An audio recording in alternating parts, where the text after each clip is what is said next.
Good afternoon and welcome to Take Action News with David Shuster, the show where we take you through the news of the week and tell you how you can take action to influence outcomes. This is executive producer Daniel Marins in the host chair this week and next week for David Shuster, who is out on paternity leave.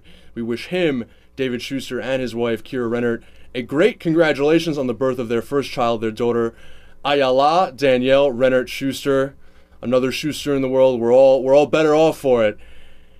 There's been a story this week that has not received much attention in the mainstream press, and that is that the United States Senate, under the leadership of the Democratic Party, has passed a farm bill.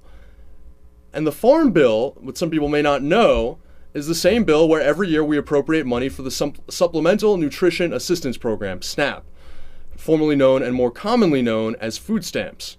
It's a program that provides food assistance to low-income Americans. Currently, the eligibility for that food stamps program is 130% of poverty or under. Folks can qualify for essentially scrip that allows them to buy food alone.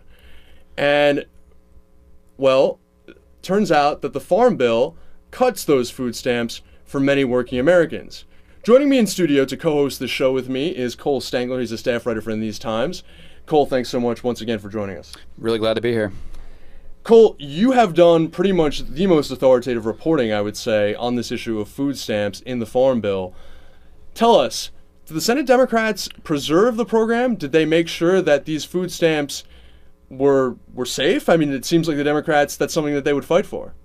Right. So, I mean, you have two bills going on right now, the Farm Bill, and this happens every 5 years. It funds the Department of Agriculture, which funds nutrition programs, SNAP.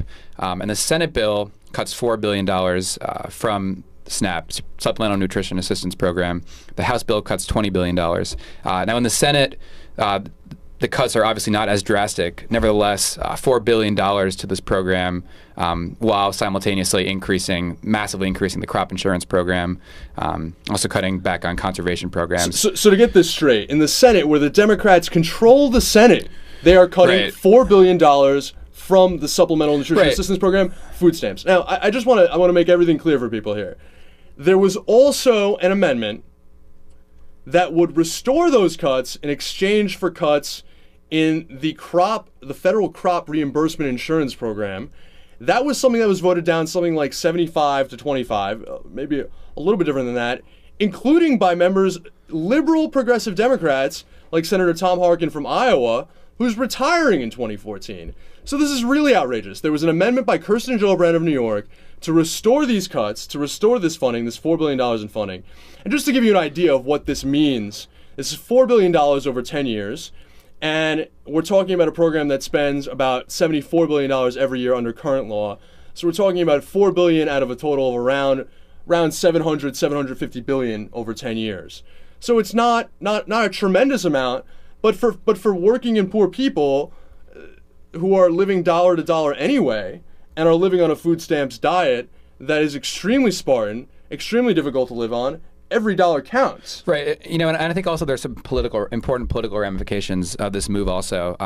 When presumably the Senate and the House are going to go to conference in the Farm Bill and try to come up with some sort of middle ground on how much they're going to cut.